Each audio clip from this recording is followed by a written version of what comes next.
So let me share some thoughts about this trip down to Bisbee and trying to do the Arizona BDR. My first thought is everybody deserves a friend like Dave. When you say, hey, I got a week off of work, let's ride down to Bisbee in the cold.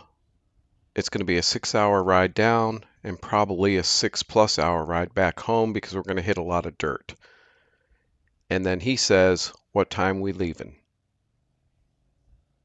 That is a good friend. I would have really struggled on this trip without his help. So the first thing I'd like to reflect on is the weather.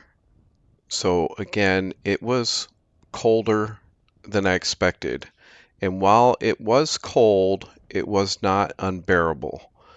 I feel like we did dress appropriately for the weather, but it was cold. And again, it got colder than I thought it would, but was not unbearable. That's the point.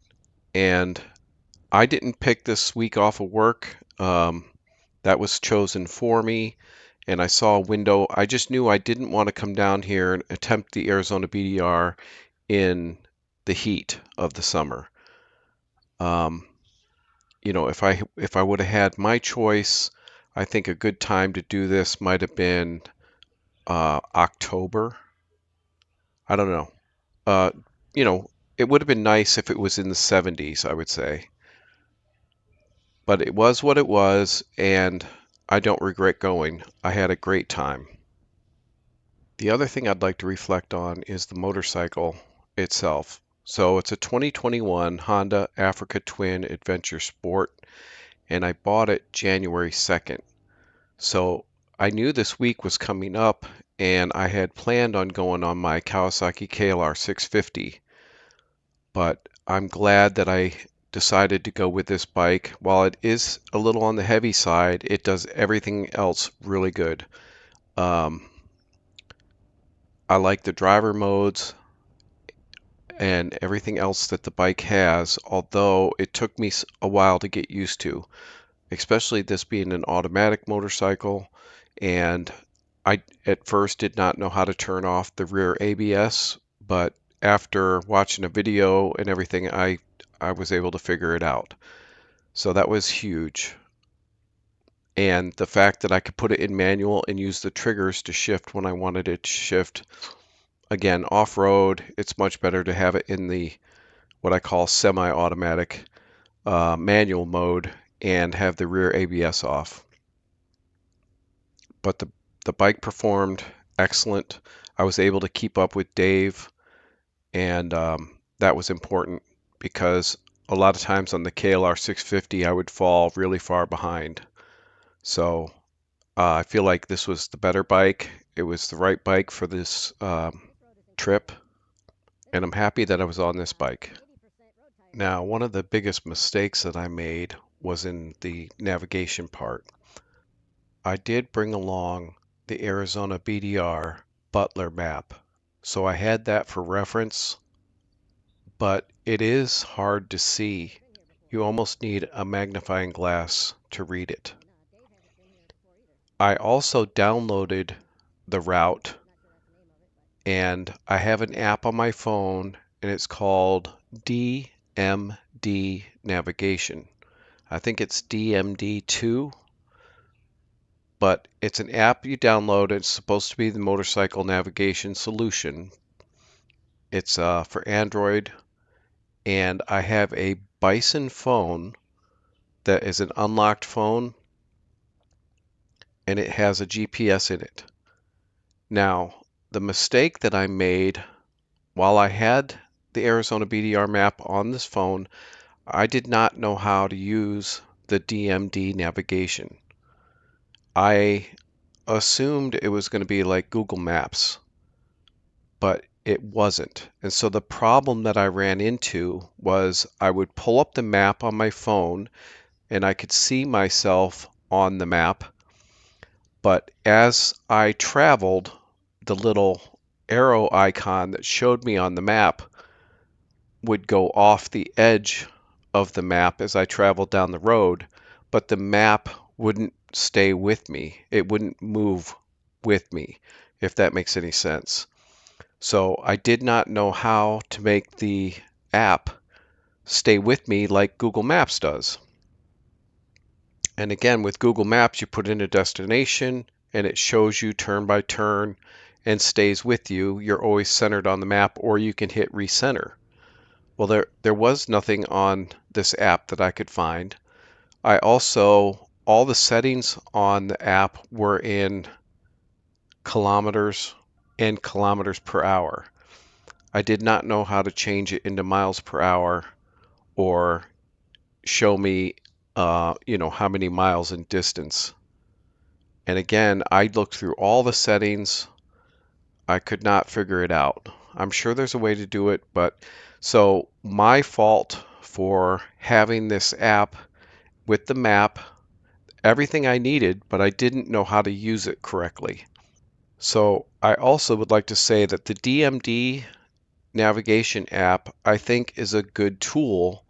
I just need to watch some more videos, and it's a cost-effective way. So the Bison phone that I have on my motorcycle is an unlocked phone that I bought for $100, and it holds all my music.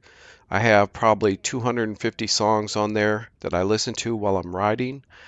It has my Cardo app on it that allows the music to be played through my helmet, and it also allows me to talk to other people that have Cardo, and it's all on this $100 phone that I have on my motorcycle. My phone mount is a BR Coven motorcycle phone holder with vibration dampener that I bought for $30. Now I know a lot of YouTubers push that quad lock, but you have to buy a case for your phone and everything else. It's very expensive, and I'm not looking to dump tons of money into a phone holder. So for $30, I like the phone holder that I have. I feel like it protects my $100 phone. And again, at the end of the day, it's a $100 phone, so I don't really care.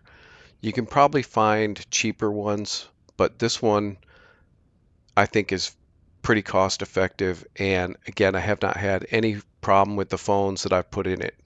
You can adjust for the size. I feel like it squeezes your phone, it holds it really good, and it has a vibration dampener.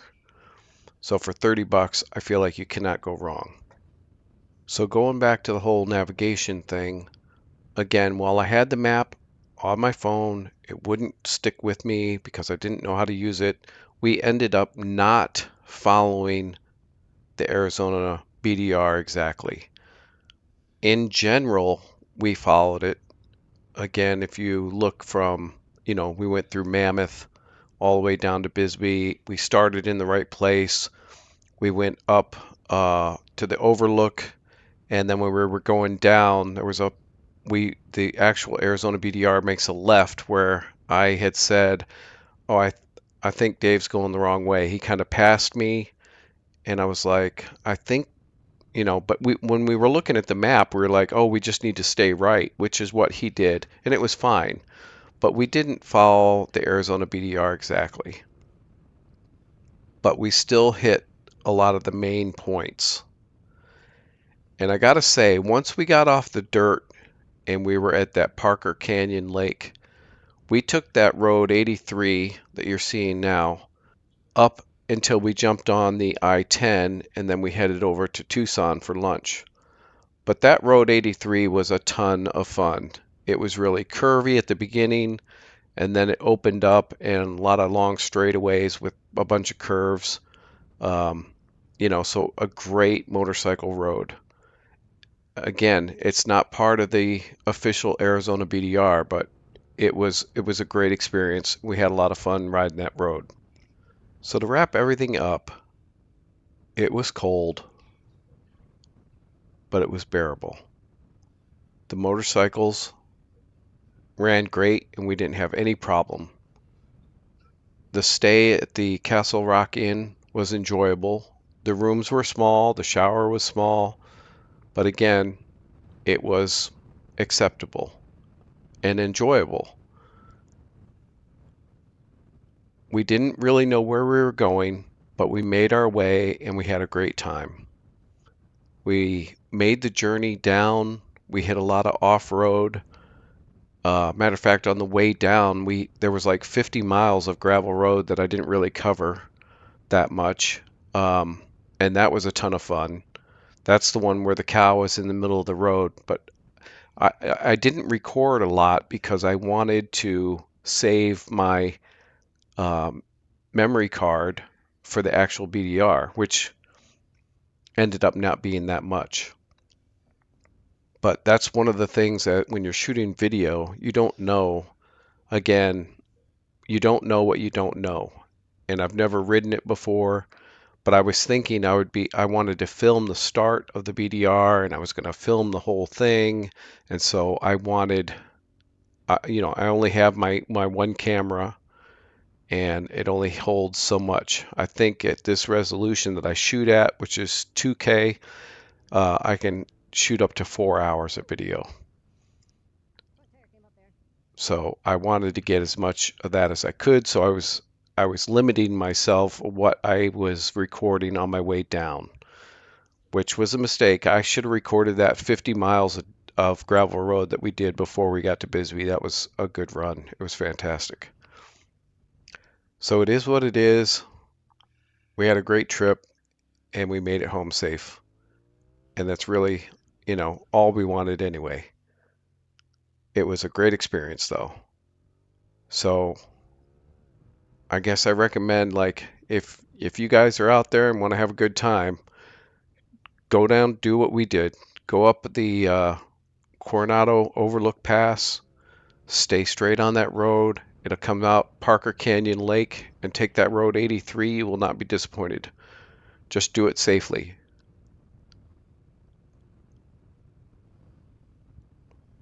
Anyway, thanks for watching.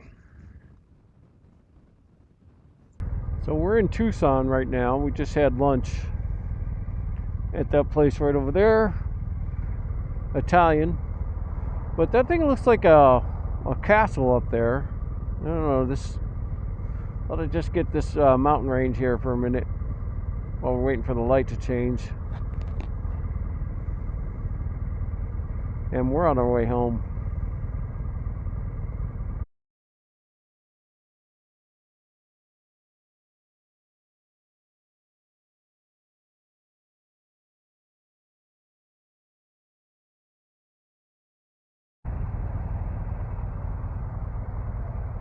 Okay, so we're on our way home. That guy is awesome. He's my hero right there. He helped me navigate. I mean, his name is Dave, which makes him awesome. No, but seriously, it's like he rode 6 hours down to the Mexican border with me, and 6 hours back. We stayed the night down in Bisbee, and that guy's a legend right there. So I didn't have to do it on my own. Plus, I had some navigation problems.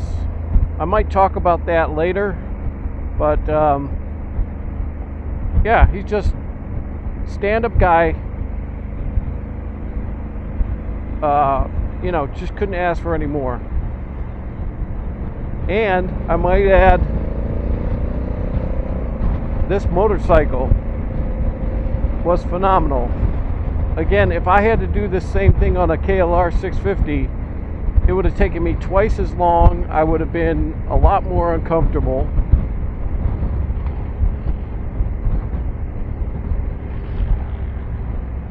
Yeah, but right now we're fighting rush hour traffic, so we're trying to get home.